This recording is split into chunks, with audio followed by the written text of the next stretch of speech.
All right, so that's just the usual reminder. We'll come back to that at the end. I just want to very quickly set the frame. Streaming is such a very kind of commonly used term these days, so I just wanted to quickly set your sort of mind around what we're referring to here. For many of you, this will likely be totally obvious.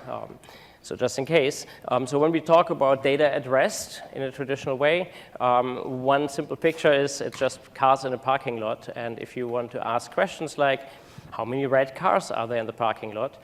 It's like asking a database question. We scan the parking lot, maybe with an index, and we count the cars. Right? With data in motion, cars keep flying by on a freeway. Diverting them to a parking lot in order to count them would be the approach of capturing streaming data into some archive and then running batch jobs over them.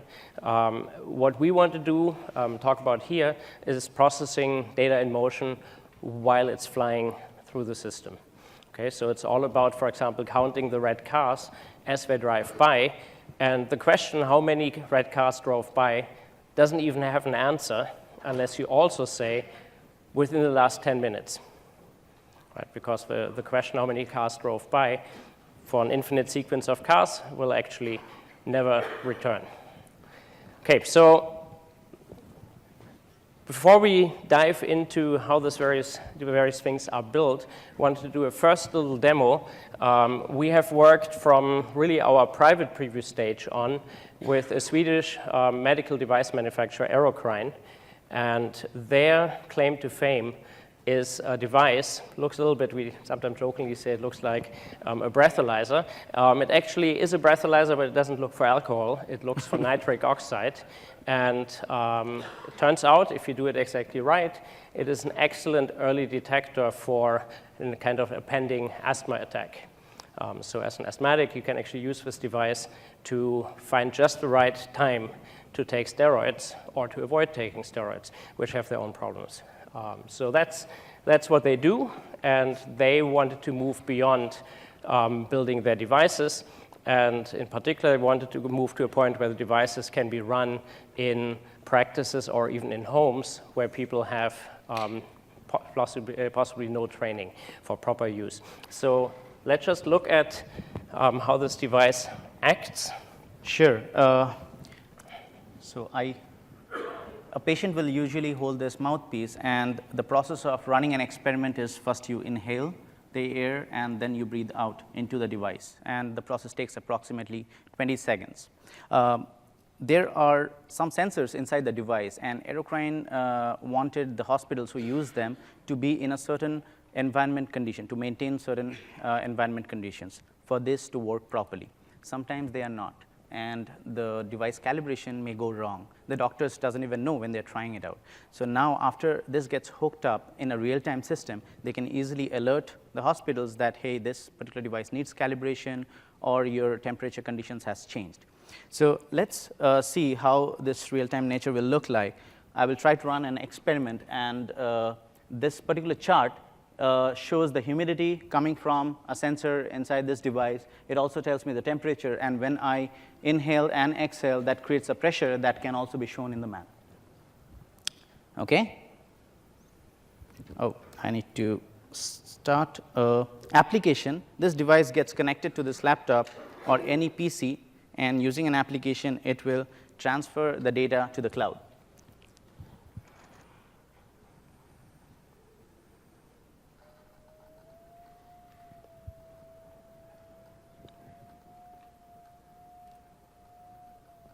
So what we're seeing here is the pressure change. During inhale, pressure drop. During exhale, pressure rose.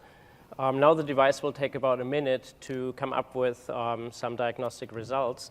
And what Aerocrine really wants to do is not just monitor one such device remotely.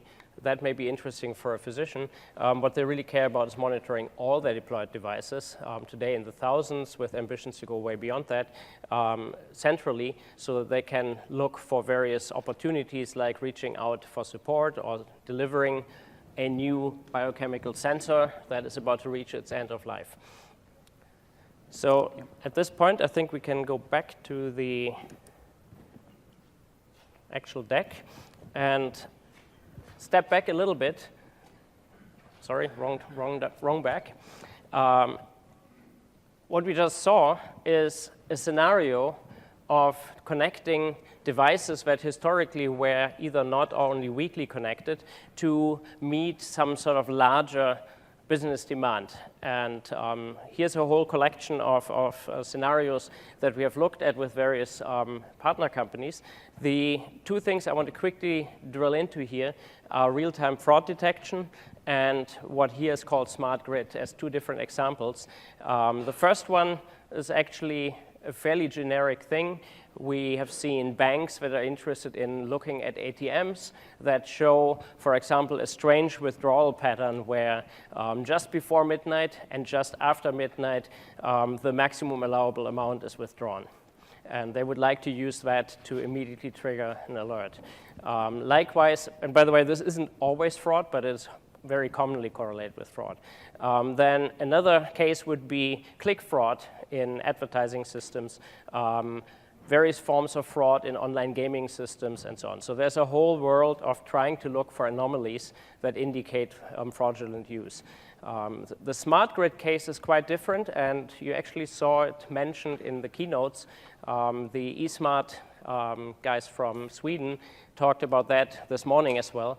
The idea here is to go and say, by having all my devices in the field connected to the cloud, I can look for various opportunities like preventative maintenance. So in the smart grid case, I may want to go and reroute power through a different branch in the system if, for example, a correlation between load prediction and weather forecast suggests that there's a huge opportunity for an outage based on the current power transmission lines that were chosen by the system. Right, so there's a number of things you can do by stepping out of the system, looking at a lot of data, correlating it with contextual data like weather data. So with that, I would actually like to welcome Richard McCormick on stage, who is the VP of Sales and Marketing for Fujitsu America, and will talk about a really exciting application that you might not see coming. And it's not connected cows. Thank you, Clemens. Thank you. Some people here probably saw Connected Cow this morning. I will put that in context with what else we got. I do have some other goodies here. Clemens, where can I put this? Put it right there. There we go. We're just fine. So we have worked with Microsoft over the last few years on a specific proof of concept around production of lettuce. I'll show you that in just a little while.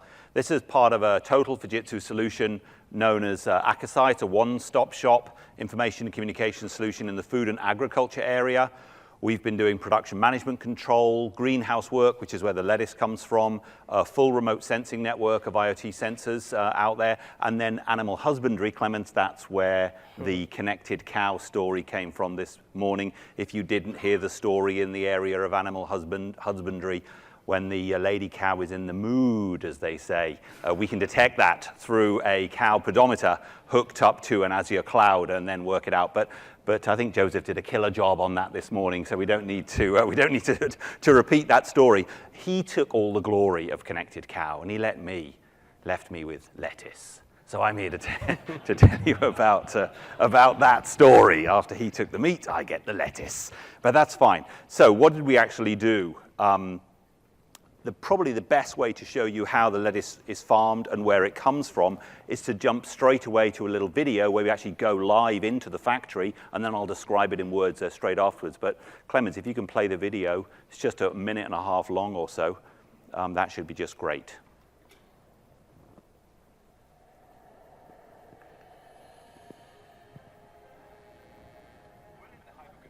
Is that actually on the audio? No. All right, so we probably should have rehearsed that aspect.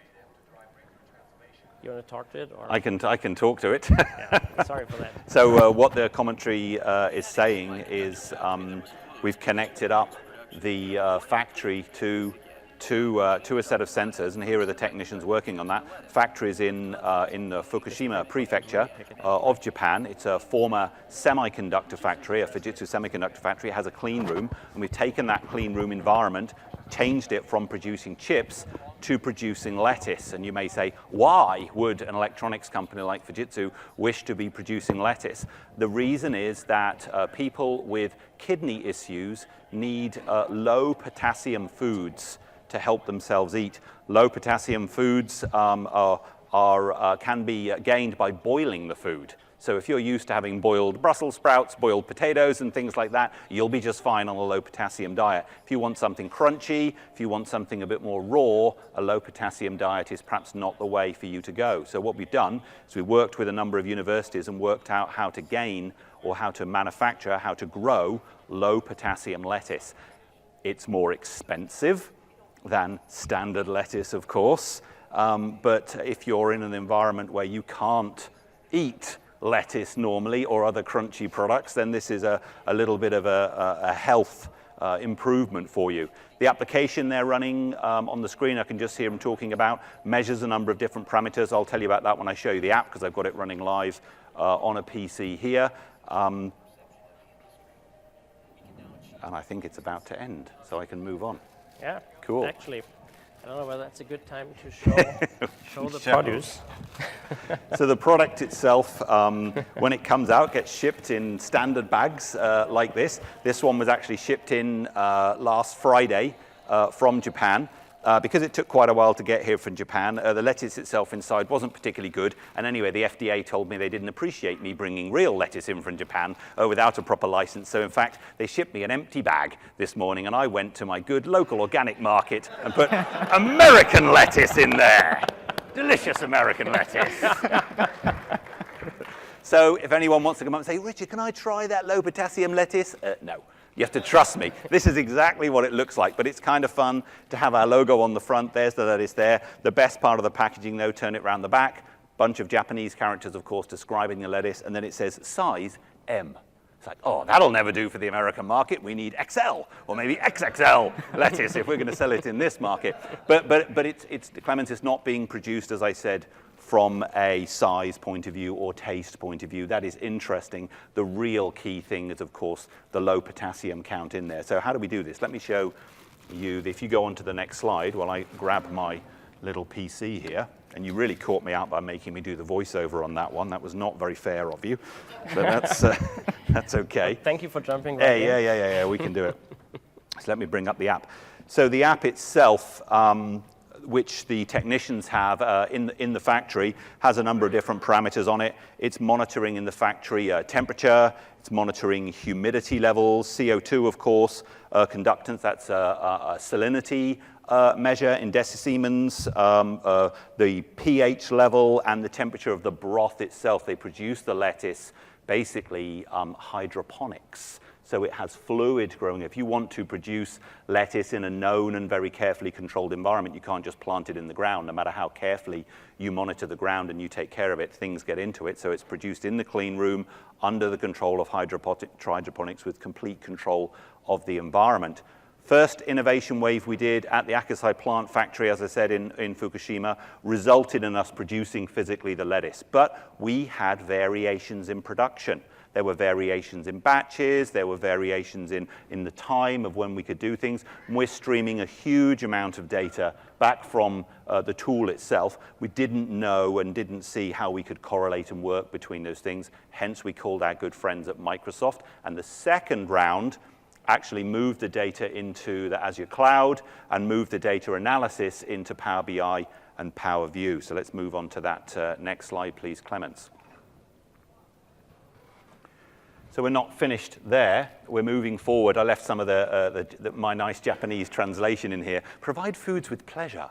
That means, I can't write that on the slide. What that basically means is not just not only expanding the number of different products that are made with low potassium, that's doing improve the taste. Maybe you will want to buy my relatively expensive lettuce just for the flavor of it in your burger, but that was not the goal. The goal, of course, was quality control and optimizing the environment. It's right in Fukushima, which is in Tohoku region of Japan. That's the region that had the earthquake, if you recall, 2 years ago, Brian, something like that. So it's in that region. So we're using this effort to advance agriculture in that part of the world. And of course, we're improving our business and doing proof of concept around ICT concepts. Keep going, Clemens. If you can hit the go button, that would be just great. Here's what the factory concept looks like in terms of visualization. We've got a nice dashboard we've built at an executive level, a management level, and an operational level. What you saw on the little Fujitsu Windows tablet I just showed is like a mock-up of it. Let's jump into the actual, if you can go and play the video of the actual design itself. It looks fantastic. We just won an award at the IF Design Conference for the design itself, and we'll talk you through this one once Clemens plays it. Sorry, Clemens, I put my PC on top of your. There we go. So here's the front-end interface. In this case, it's actually an environmental monitoring interface into the tool. The Japanese language, you'll be able to understand some of the city names in a minute, but you can see us looking for trouble. When there's trouble going on in the world, the trouble information is going to come up in red. Here we can see something happening around a power facility in Japan, and I think the operator is going to zoom in just a second into this specific region of Japan, and there is the city of Chiba running at 110% of whatever the thing is it's measuring at that point. Where could that problem be? It's right there in this particular factory. So we've done a zoom in now to factory level. We've spotted what's going on inside the factory. It's on that particular production line. You've now got a monitor showing you exactly what's going wrong on that production line, and I think now it's actually going to even say there's the specific device, there's the piece of equipment which is going wrong. The interface, therefore, is built in a very beautiful way to look like that. It's going to play, it'll go, Clemens, it'll keep going. It just has a little gap for me to get breath back. Don't worry. Now, yeah, it was a good gap, wasn't it? So now we move to a different part of the demonstration, not quite so visually appealing, but here we go looking at a number of different samples. This data is live data from Fukushima, so if you look at the little gray stuff on the left and right, that's not a PowerPoint issue or even a Windows 10 problem. The guy's actually gone and rubbed out the data there because he didn't want this information going out. But what they're doing is looking at quality management here, looking at the different sample batches in the post-planting environment, i.e. the lettuce has been planted, let's monitor as it goes along. And now we're going to actually look at 3 different environment variables. We just changed the name to be environment A, B, and C instead of saying actually what it was in terms of either salinity or pH level or temperature. Look at what's been happening at those different environmental variables over, I think this is a 6-month period in the middle of last year, and then go into correlation. This was where the benefit came of PowerView and the streaming analytics to allow us to actually correlate data. Even though I'm not a farmer, normal farmers can't really understand the difference between these different variables. So we wanted to use machine learning and use the computer side of things to actually try and help us out. So what we're doing here is choosing a date range and then drilling into some details of the correlation between the tools. And I think the guy's going to hit the Japanese button for a play in just a minute to actually then play and look for the correlation between these variables over this time period. And that he just clicked there, for those of you that can speak Japanese, was play me the time stream. And I think down the bottom of the screen, it'll now whip along and then show you the correlation between the various data factors that it's found. There he goes, pressing his button now at the very end. So in this way, we're able to drill down and find more detailed information. Jump up to my next slide, Clemens, if you can. So here's what the Azure environment, next one after that, please, Clemens. And again, there we go. Here's what the system landscape looks like. You can see we're using a full Azure environment. We've hooked up with event hubs. We've got our IoT platform on the left in the factory, coming through Azure with the different event hubs then to the management dashboard, which I just showed you a little example of. We can also, of course, put the information into Office 365 if we need to as well at the same time. Keep going on to my next slide, Clemens. I'm just conscious of your time so we can get through this. So lessons learned from the whole proof of concept. Number 1, it worked. You can buy it. It's on sale now. Not this one, of course, because this came from my local organic farmer, but bags like this full of delicious lettuce if you were in Japan. It's proven to be a concept that worked. We found as we worked together from an innovation point of view, you have to choose your right partners together, Fujitsu and Microsoft working together, but you need that support of your end user customer. extremely important, we found, as we work with the end users, with the farmers in the factory. They were most interested in focusing on the apps, the IoT apps themselves. They didn't so much care about what was happening in the back end in the cloud or what was happening out there in the IT section. They were the farmers, and they wanted to learn how to use the data. That's where I think we saw the real power of the Azure analytics. Thank you, Microsoft. Thank you, Richard. Thank you. Thank you, Fujitsu. Thank you, everyone.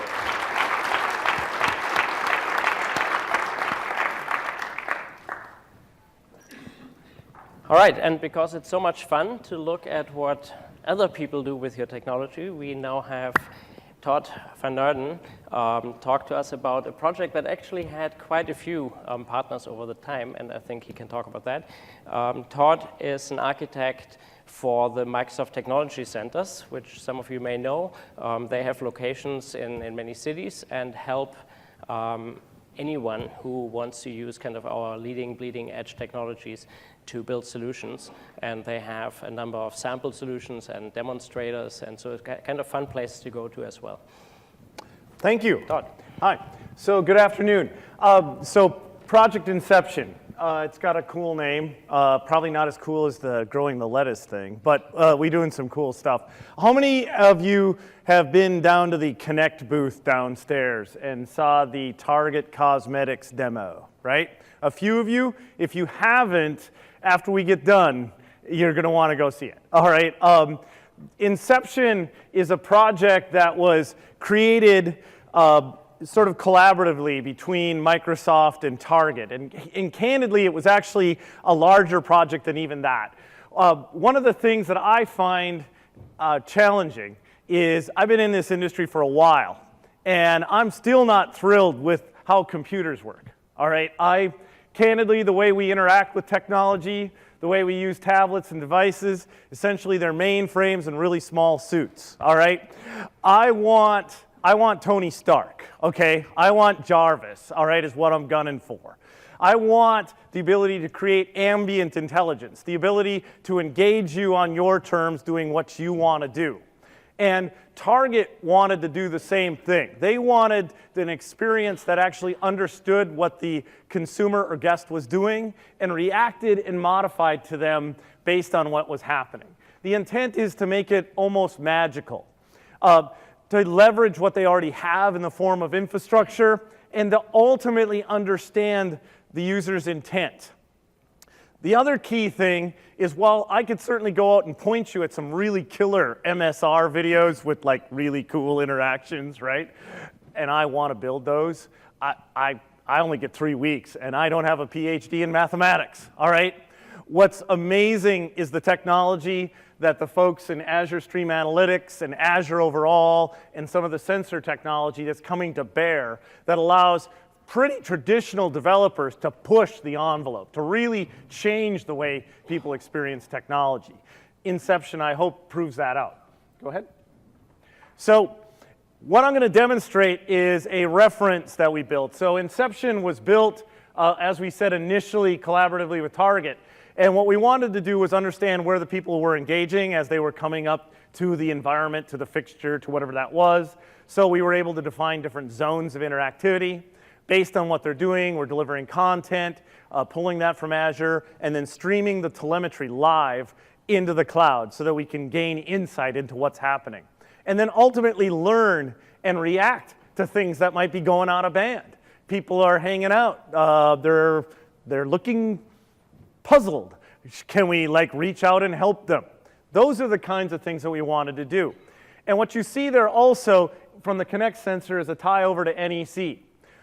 After we got done working with Target, NEC approached us and said, you know what? We can do even more cool things if we combine your Connect sensor with our anonymous biometric services to be able to understand age and gender. And then even in secure scenarios, be able to understand who the user is individually.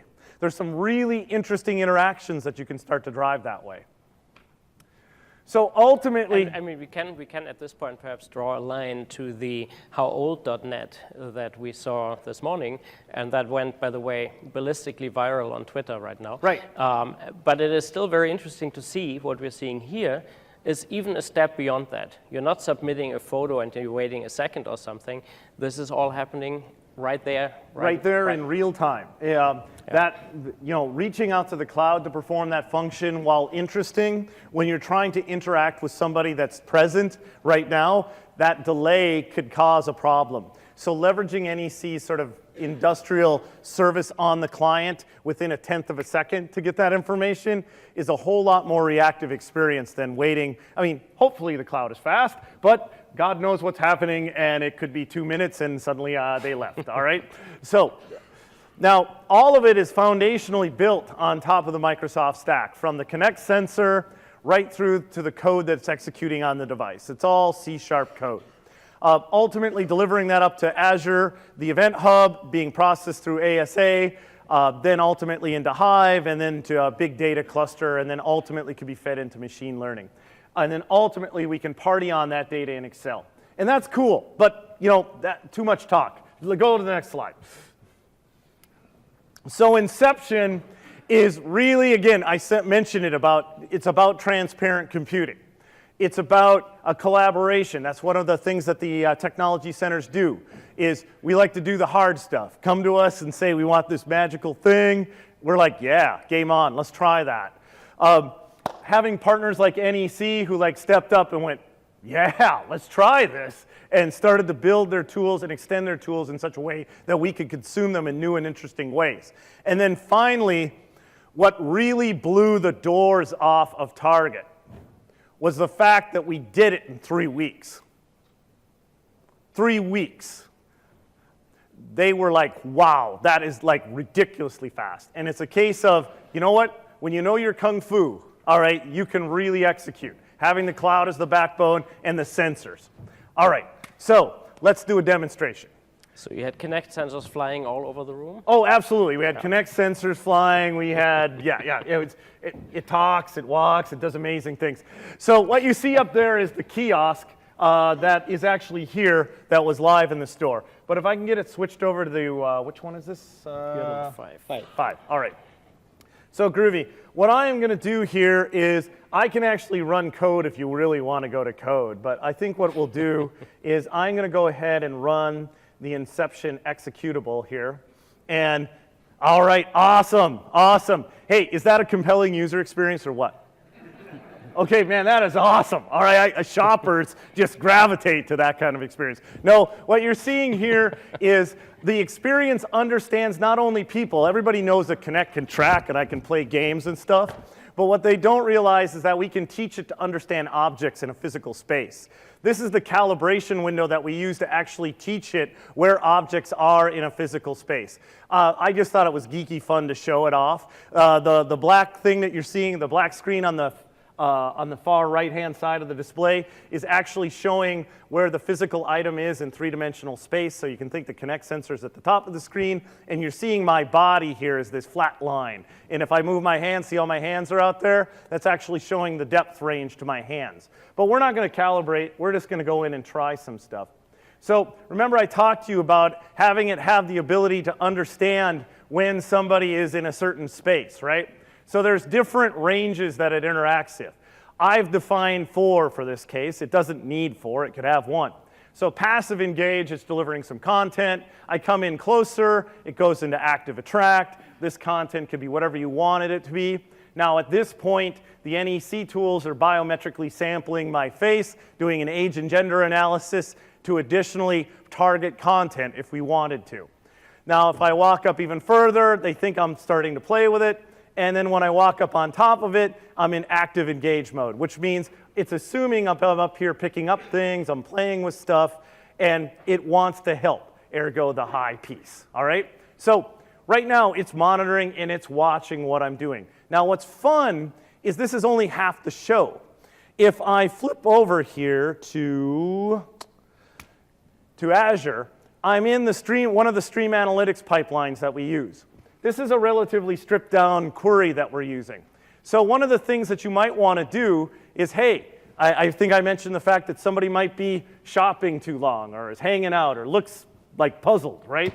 Well, this is an interesting tumbling time window query that is actually looking at the tracking data that we are sending from Connect. We are sending every frame, every every third frame from connect up to the Azure cloud, so that we can tell you in three-dimensional space what was happening. I can have services like ASA monitor those things and understand that, wow, there seems to be something going amiss. Let me send a push notification to you. And in a few moments here, I'll cross that threshold, and an app on my band will buzz me and say, somebody needs help at the kiosk. Do you want to go over and talk to them? That's cool, right? Okay, now, we have got all of that. Now, what's even more fun is let's go party on some data.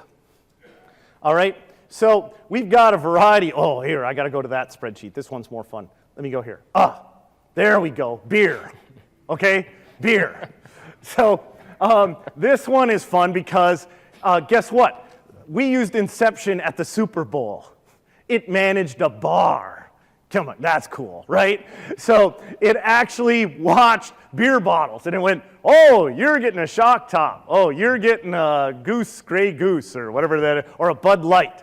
And it's keeping statistics over time. And I've got this beautiful Power BI that allows me to look at, hey, there's a lot of old people.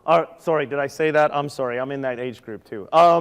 Anyway, and what beverage were they selecting? Well-aged people. Well-aged, absolutely, absolutely. Experienced folks, all right? And you might go, why at the Super Bowl, at the bar, were the people skewed towards the 50, 60 age bracket? Well, it was because the bar was the VIP bar for all the distributors, all right? So you can imagine they are a little more seasoned than the average visitor. So that's kind of fun. So I can actually see which beer they selected. Oh, by the way, one of the fun things we did with them is NEC also gave us access to their face recognition API. Now, we didn't know anybody, and the API doesn't know anybody. All they wanted, though, was Anheuser wanted us to be able to do a personalized greeting. So basically, when you walk up and you pick up a shock top and then leave and then come back an hour later, the sign says, hey, another shock top. All right. Hey, Tony Stark, right, man? Totally? Okay, now let's go look at some other things.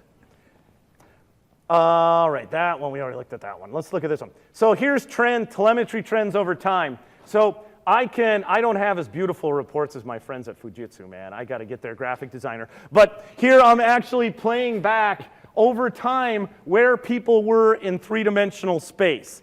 That's really quick to show you, but the numbers on the vertical are meters away from the sensor, and the bottom numbers are indicating left and right in front of the device. And this is sort of an average over time where they were orbiting in relative position to the sensor. Now, if you think that's cool, wait until you see, I got a couple other reports to show you. Now, here we take the biometric data that NEC gave us, and we start to party on that. And we get to see by day part, by time, which different gender, age populations were actually interacting with the environment. And then ultimately, they do some interesting standard deviation stuff, min and max calculations. That's all kind of cool. Now, the one that I think is the coolest visualization we have, and I have to admit, it is a bit of a moonshot, because I have yet to see anybody do it. And of course, come on, big fella, you can do this. I know you can. Don't embarrass me now. Come on. I was going so well. Let's go here. Come on, come on, come on. Oh, great, googly moogly. That is not happiness. Well, so I'm going to use the theater of the imagination here. All right. After this, if you come talk to me, I'll show you the report. All right. What I was doing is, any of you seen Power Map before in Excel? Power Map, right? We all see Power Map. What does Power Map do? Does geo mapping of telemetry data, right? I get to see sales in different regions, all that kind of stuff. I bet you've never seen a Power Map that's down to like half a meter. I can actually play back, and you can see people moving through the space in front of the actual fixture. I can see heat maps of what product they're touching. That is cool, all right? That is cool. Now, especially if you're in retail. Yeah, oh, absolutely, absolutely, absolutely. Well, it's cool nonetheless. It is all cool. Right, it is cool nonetheless. Now, so we're collecting all this, we're capturing all this, we're all punching it up into Azure, and this is really cool and it's fun. Now, if we flip back to the slides here, let's go to the next slide. So what I want to do is introduce you to the Inception framework. We have been working on this code for about 9 months, evolving it as it goes forward. And within the next month, we will be releasing a reference app that allows you to build solutions like this, using a Connect sensor and all the Azure plumbing. We will ship to you a Connect telemetry capture routine that knows how to talk to Connect and deliver the telemetry efficiently. The NEC plugin that allows us to augment and extend that data from the Connect sensor. The Azure scripts, by the way, that Azure Power script right there is well worth the price of admission by itself, all right? That bad boy is about 150 beautiful lines of PowerShell, all right? That automates everything. Just give us a subscription number and we're off. We'll give you a kiosk reference app that will allow you to do some of these basic interactions and off you go. We will give you a biometric and face recognition app.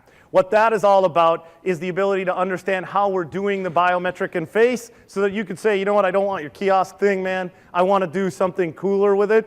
Let me just see how you made that all happen. And then ultimately, we're going to give you our basic object detection code so that you can understand when people are grabbing and touching objects in a physical space. That's cool, right? Oh, good gravy. All right, let's go to the next slide. So, go-dos. Inception in combination with Windows 10 will let you do amazing things. Now, why do I mention Windows 10? I was running Inception on Windows 8 here. Windows 10 gives me an entirely new pivot because I now have a computer framework that sees, understands where you are, who you are. I can do voice recognition on Windows 8, but it's dictation engine if you're of that persuasion. I want to do keyword spotting. I want to do continuous recognition. If I'm in a space, I want it to recognize me, and I want it to understand Todd is an expert in all things Connect. If Todd starts talking Connect, I want it to go retrieve information for me. Windows 10 gives me that extensibility that I need to deliver that pivot on the foundation.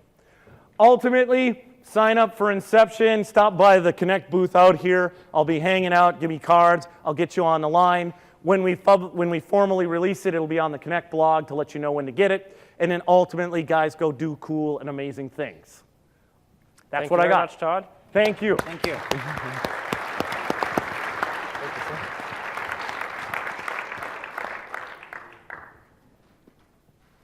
Nice job, man. All right, so we saw a little bit of a rainbow of scenarios. And to me, the important part is that all of those directly connect to scenarios that we're seeing, real companies having real problems that want to be solved. So that's one important reason that we put half of our time in that basket, and I hope you enjoyed that. So now we would like to go and zoom in a little bit on Stream Analytics and tell you some more about that. And what we, as kind of an approach, we can go and say, among all those scenarios, we are seeing effectively 3. There are a few more, but right now we're kind of focusing on 3 classes of scenarios. The first one is you want to capture streaming events as they come in, perhaps do some level of immediate cleansing, filtering, correlation with reference data, whatnot, and archive. So that you can then later go and do after-the-fact analysis. Right, so one example we saw of that was after the fact, I would like to understand how plant production evolved over 6 months. Second one, dashboarding. I want to go and see in many different ways what's happening right now.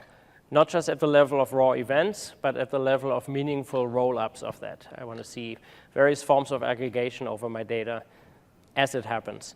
And the third one is I want to actually cause activity or action to happen if certain conditions are met. I want to trigger workflows. Aerocrine may want to go and trigger the automatic shipping of new sensors to their customers. Very much now being in the same business as inkjet printer companies, except that a small company like Aerocrine would never have been able to do that on their own, deploying data centers around the globe, building the logistics connections, and so on. So the way we typically build those solutions is very kind of canonical. And we actually saw in both of our guest presentations essentially this pattern here, where we start with a form of raw data coming in, getting collected, sometimes through gateways, sometimes coming directly from the device, typically going through event hubs. Event hubs having this interesting property that it retains incoming data for a short window. Like typically a day, you can pay for more. But every event hub will keep data at least for a day, which means that everything composed downstream from there, including stream analytics, has an opportunity to recover from all sorts of failures by simply quickly going back in time and replaying. The next step, typically, if you want to go down the real-time as it happens path, is that you use stream analytics or other stream processing solutions that pull from Event Hub, apply immediate processing, and push the results forward. One thing that we saw repeatedly is pushing forward into dashboards like PowerBI. We have a number of those cases. We'll see another example of that a little later. Another thing that we are only announcing today is, and we'll see more details about that later, is that we are now integrating stream analytics and AzureML, which will allow you to, on the fly, as it happens, apply various interesting algorithms, if you like, to the data that flies through the stream processor. So if you want to see what stream analytics brings in terms of advantages, because, you know, to be fair, there's a rich spectrum of stream processing technologies out there, right? Many of them are in the space of fully general programming frameworks. There's like Storm, Spark Streaming, many of them. And many of them run today on Azure. So you have the choice.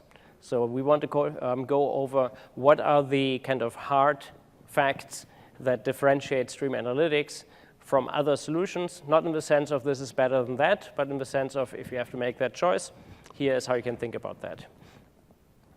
So the first one is, if you build, and this is actually a very real experience we have had with our many sort of partners we're working with, you're building a stream analytics solution, you have a here and now need that is often surprisingly low. We scale down to 1 megabyte a second and make you pay for only that, because it turns out that is 86.4 gigabytes a day. That actually is, for many, many solutions, plenty. But of course, you can and want to have both the ambition and the reality of scaling way up. And so we want to scale your solutions up to the gigabyte a second range. We want to process at low latency. We're not actually processing at kind of hard real-time latencies. So we typically aim for kind of a single-digit seconds. But the system is built to adapt automatically if you're actually, relative to the resources you're paying for, sending a relatively low rate of events, then we'll automatically give you much better latency. Okay. So the system smartly adapts to load. The next kind of differentiating property is that it is very capable of correlating both between streams of data, even correlating, and we'll see examples of that, correlating events on a single stream of data by asking for happens before, happens after kind of scenarios. But it also can correlate with reference data. And we'll talk about that a little bit later. Ultimately, it's a fully managed Azure service, so you get all the advantages of that. That is just kind of comes with the deal of Azure services. Likewise, in the space of reliability, we guarantee event delivery, and we guarantee business continuity. Both things that if you build on lower level infrastructure are actually very expensive for you to maintain yourselves. Interesting property, we support effective audits. If for your own solution, you need to be able to demonstrate security or privacy properties to your auditor, then having a piece in the middle that is very high level makes it almost a self-evident situation. You select away personally identifying data, it is gone. There's no way that someone can sneak some code somewhere into the solution that brings it back. Right? So having the ability to audit for critical properties of the system is actually a key thing in more and more industries these days. And we talked about scale already. And finally, let me not spend time on this right here. We have done quite a bit of work to make sure that you can very rapidly build your solutions by focusing on the actual problem you're trying to solve instead of a lot of infrastructure aspects. So historically, you would have gone and said, I need to sort of procure and set up infrastructure. This may be as simple as getting some VMs in the cloud. You need to code your solution. You need to go and integrate with a lot of other things.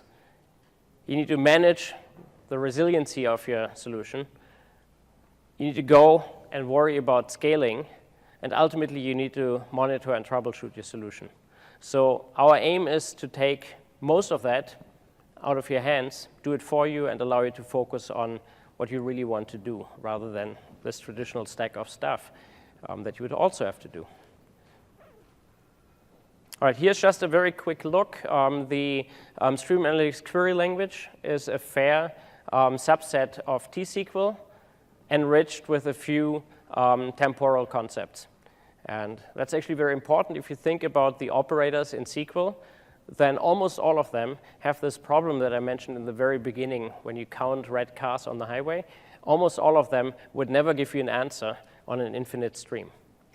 So the temporal extensions are absolutely vital to make this kind of language work. So at this point, I hand back to Dipanjan. Thank you, Clemens. So we have heard enough about this product. We have seen a lot of examples. Now let's get a little deeper into the language and see how you can do things and what it provides. So let's take this scenario. Let's say a media website company, they want to increase traffic to their website, and they are trying to look for trends, tapping into social media. They want to look for what are the trending topics, which topics are being more discussed, and based on that, take decisions, right? So here is, we're tapping into a live Twitter stream, and the payload looks something like this. We have a timestamp, we have the user who is tweeting, the text what they're tweeting, time zones, etc. Now, if I have this Twitter stream and I want to say that show me the username and the time zone of a particular topic, say Xbox, how would I write that? Now consider here, the stream is moving towards the right, the time flows towards the right, and we are all familiar with our SQL statements. It is just as simple as you had been using it. So I use a select here, I use the username, the time zone from the incoming stream, and where topic equals to Xbox, right? Now let's see how that would look like. If I want to really experience this in the Azure portal, let's see how that would look like. Let's switch. Okay, so I'm in the Azure portal right now, and let me quickly go and create a job. And we can see here under data services, you see stream analytics. I'll use quick create and say my build job. And I can select the region here where I wanted to create. I selected US Central. And now what it is doing is it's trying to create a shell for me. So the job shell has been created, but that has nothing yet. And having a job operational really is a matter of few steps. So the first thing you do is you have to add input, meaning describing where the data is coming from. So let's say I go and add an input. We support data streams and reference data. Clemens will talk about that a little later. So I select data streams, and let's say my data is coming from Event Hub. I give a name here, input stream, and this is the name how you refer it in the query. I could actually map it to something that exists in my subscription, and it will pull all the details for me. You can see it has an event hub here. I selected the namespace of service bus, and it shows me which event hub it is. I go to next, and I can select what serialization format my data is coming. In this case, it's JSON format. I say, OK. Now it has added that, and it's also doing a sanity check whether this particular source is available or not. Even if it's not, then it will still allow you to go ahead and create the job. you need to make sure that at runtime, this source is available. So I have got my input created. I go to output, and I can add another output to that. These are the outputs that we support. Power BI is now in preview, so let's try that out. So I can go to Power BI. First thing it will ask you is to authorize. Once you get authorized, you can go ahead and give it a name. So I named it output, my data set, and a table name, table. And I have my input created. I have my output created. Now the next thing is I have to go and write my query. So let's take the example that we just saw. I'll go ahead in the PowerPoint slide deck and just copy that query and then put it here. Now, normally, a good developer experience is you want to validate how your query, the query that you have written, whether it is correct or not. Normally, in a streaming data, it's very difficult because you have tons of data flowing at you, and you're running your query. Whatever you are seeing in the output may be right or maybe not. How do you make sure that you have written the correct query and make changes according to your need? A good way would be to take a sample data and test over that. So we have a test button here that allows you to map it to a local file. So you can actually grab data from your incoming sources there, and then map it to a file here. I have some data collected, and I do that, and I run the query against that, and I can see the results right there in my browser. If I want to make changes, for example, let me add the timestamp here, and just do a rerun. And now I have the timestamp also coming up. So this allows me a nice way to see what the results are and give me the opportunity to make changes. And then I can deploy the job. So let's switch back. OK, so that was good. Now let's look at some more examples. Windowing is a very common concept for streaming. So you want to ask questions, not like select star of everything. That was good for the database world. But now select star of everything means you have to define what that everything means, and that should be within a window. As Clemens was saying, if cars are moving over a highway, then you may say, give me the count of cars over the last 1 hour or 5 minutes or 1 minute. So we support 3 kinds of windows: tumbling window, hopping window, and sliding window. All windows are fixed length, and they are supported by the group by clause. Now, in this example, you can see window 1 has a few events that fall within its space. If I want to do aggregations like sum or count, the result would be shown at the end of the window. And all events in Stream Analytics has a timestamp associated with it. So the output that we see will also have a timestamp, but it will be aligned to the end of the window. And yeah, so let's take this example of a hopping window. A hopping window is, I may want to define, like, give me a count within a 10-second time frame. Now, I may want to see results more quickly. I may want to see results every 1 second or every 5 seconds. Show me the result of the last 10 seconds. So here's an example. If I want to give me what is the count of tweets over the last 10 seconds, how do I write that query?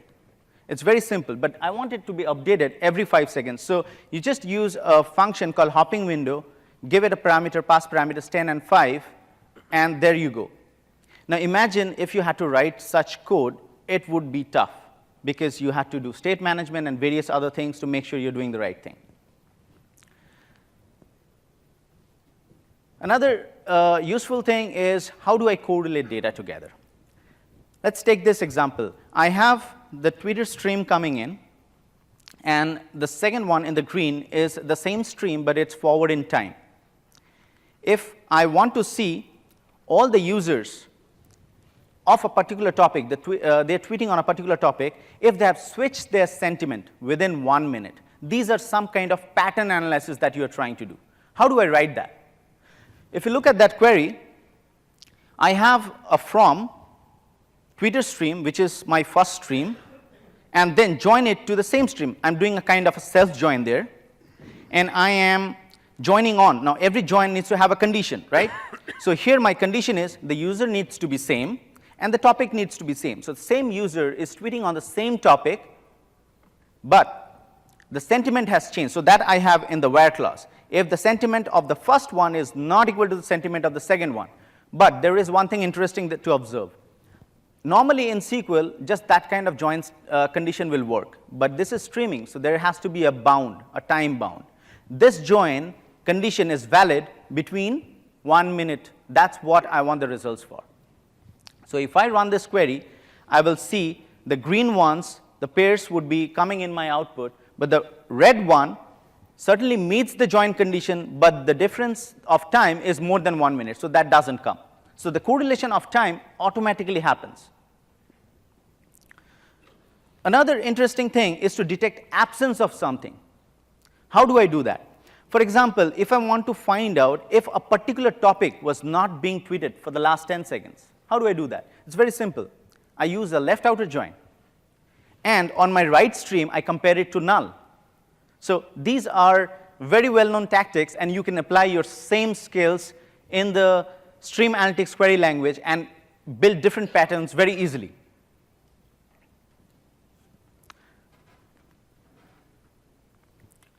OK. So that's the one thing that gets left out, because that was not tweeted again. So you want to talk about the reference data? Let me switch over to Clemens. Sure. And I think we'll go a little faster now because we're approaching the end of our session time. So I already mentioned that besides joining between streams, we can join with reference data. There's a little sort of trick to that, and that is understanding that the stream analytics engine at runtime can time travel forwards and backwards, both to meet join requests, like join Twitter now with Twitter at some earlier point in time, or to recover from internal failures. And therefore, we cannot actually use a typical mutable store, like a database, for reference data.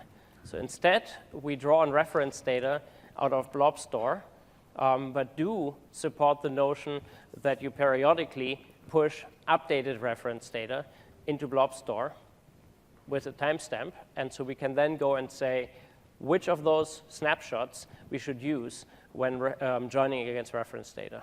That is actually a very powerful technique in the IoT space, because most devices send you some cryptic IDs that aren't suitable for further processing. Instead, you want to join them, you get a device ID, you want to join it against a device logical name, you get an IP address, you want to join it against a geolocation, and so on.